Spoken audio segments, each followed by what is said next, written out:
Ring you, Graeme Kenna.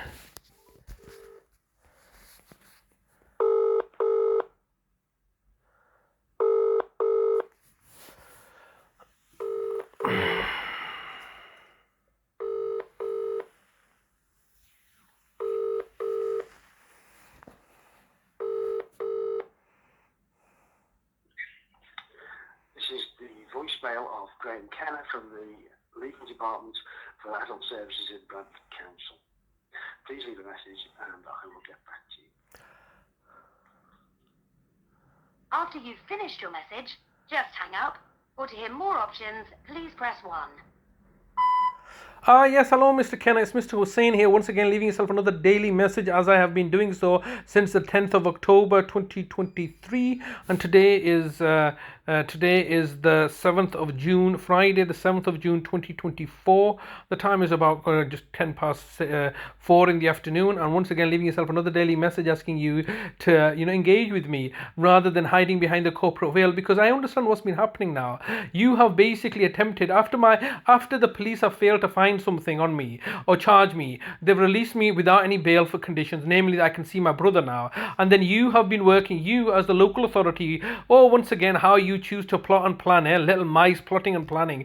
You have been working with the care home provider in order to basically stage an event. And I'm just reminding myself, oh man, I've been in this situation before, haven't I? 10 years ago, in July, exactly 10 years ago, in July 2014, you were staging events then in order to entrap me, in order to prevent me from seeing my brother. And this is just the world goes around, and this is a decade later, we're back in the same situation. This time it's a different brother, not my older brother Nazim, but my other brother Talib, where you're holding him hostage in your institutions and finding ways to ban me from seeing him. So you originally got the police to ban me from seeing him by instructing your partners, your good friends, the West Yorkshire Police, to put a bail condition so I could not see my brother any further. And now that you've had that for 9 months. They've had to remove that because it's nonsensical, isn't it? I mean, they still want to continue an investigation indefinitely, so they can find something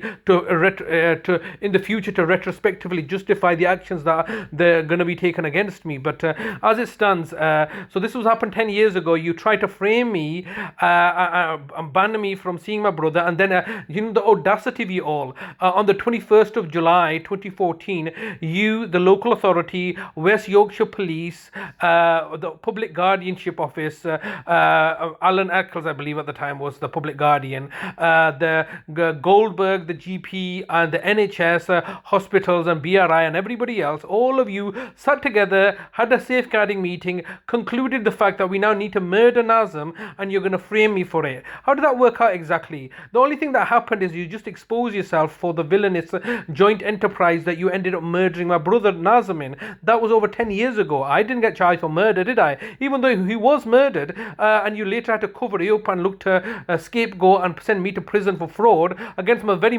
brother that you just murdered, and against amongst other family members. But here we are now, 10 years later, a decade later, and you're at the same tricks again, aren't you? Working very closely with the West Yorkshire Police once again, working very closely with the care home once again. This time it's Crabtree Care Homes, whereas previously it was a Chaika Care Group, and it was Staveley and Berkeley's nursing home, and it was Conrad Chaika that you were colluding and conspiring with in order to frame me for my brother Nazim's murder. This time you are colluding and conspiring quite clearly with David Crabtree, who is the proprietor of Sunningdale Care Home, and the manager Tracy Midget, I think her name is Midget, Tracy of the Sunningdale, in order to entrap me. And the plan was laid for me to go down, because she was quite insistent I come and see her, to effectively get me onto your jurisdiction so you can then justify antagonizing me and needing to call the police upon me.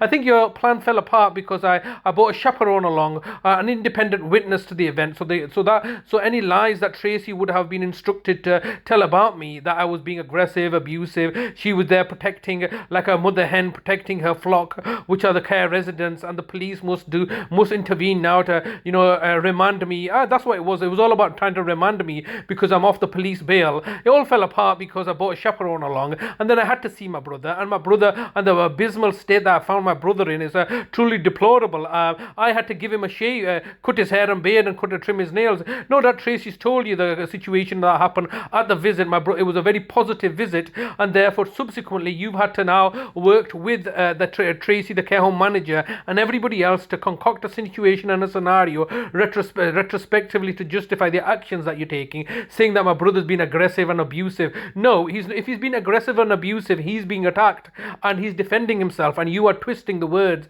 in order to establish your right to deny me access to my brother. That's what it's all about, isn't it? It's you don't want to pay the £1 million in care costs. You found a cheap provider such as David Crabtree and his care provision. You want to pay him, which is probably, I think there's probably some sort of like conspiracy, like an organization that you're all collectively working for. I believe it may be Common Purpose or the Freemason Common Purpose or something like this. Are you a member, Mr. Kenna? Are you a member of some sort of elitist group where you all collude and conspire across various institutions in order to maintain an agenda and a narrative? Are you a kiddie fiddler, Mr. Kenna? Do you enjoy having sex with children? No doubt it's pedophilia rampant and rife in this society, isn't it? So no doubt it is something similar like this. But at this moment in time, I'm not able to see my brother. And the question is, why am I not able to see my brother? No doubt you've read the emails that I've received from David Crabtree yesterday saying this is the first and final email and telling me to go get a good solicitor and a good barrister. Otherwise, he's not going to speak to me. Why is he just taking it to the legal side of things? The reality is that all I'm doing is asking simple questions. I have not seen my brother for 300 days, and when I saw him, he was in a completely disheveled state, as he was when you had last put him into Linfield Hospital, where he was in urine-soaked clothes. This time, similarly, he was in urine-soaked clothes. I could smell urine on him, and he was wearing dirty clothes, and he was unshoveled, and it was completely ridiculous. So yes, we are in this situation because you are now instructing the manager at Sunningdale to refuse to engage with me because I wanted to ask, why is he in urine-soaked clothes? Why does he not have proper attire? Why is his nails and chiropody services not being executed? What about addressing all the complaints that he lodged with me? All you've really done is basically raised a false flag regarding he was agitated and angry. That's all. You're just saying that, aren't you? There's no evidence of that, and there's no correlation between me visiting him and you and him acting like this. You have orchestrated and engineered this because the outcome serves your benefit and agenda, doesn't it? So now I can't see my brother anymore. I can't speak to him because of why? Because of his reaction.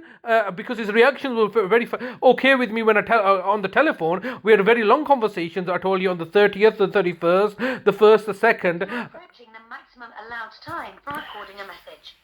If you wish to record further, please choose the append option from the menu. If you've finished recording, just hang up. If you don't carry on recording or hang up, your message will be deleted. To listen to your message, press 1. To re-record your message, press 2. To continue recording your message, press 3. If you please record the rest of your message after the tone. When you've finished recording, press the hash key. Yes, hello Mr. Kenna. Once again, time is getting the better of me, and I need to cut this short, so I'm just going to get to the point and say the fact that you've clearly attempted to stage events to frame me once again. You failed to frame me for my brother Nazim's murder 10 years ago, and this was a pathetic attempt to frame me once again so you could take custody of my brother. It's £1 million a day that's accumulating now. It was £1 million a week, but obviously now it's £1 million a day. You've just basically been caught out in the entrapment that you attempted to do by framing me, by utilizing the manager at the care home and staging events to sabotage my relationship with my brother and look to deliberately sabotage my contact with my brother. £1 million a day, you're going to pay up. Of course you're going to pay up, because you know what it is? You as a local authority are basically, you're going to... But you've reached the maximum time available for recording your message. To listen to your message, press 1. To re-record your message, press 2. If you are happy with your message, press 4. To see the message sent. Goodbye. Okay, so obviously the calls are, they're not engaging with me, obviously, or I'm just forced to leave messages like this, but obviously they are then being published fully online, so anybody can listen into. There is a cleat here between the care home provider, the local authority, the police, the care quality commission, the courts and tribunal services, and the judiciary, all working collectively in order to murder people and steal their money. And that's what they're trying to do. That's what they've already achieved in my brother Nazim's case. That's already what they've achieved in my mother's case in 2022, and now they're attempting to achieve the same thing in my brother Talib's case. Completely horrendous.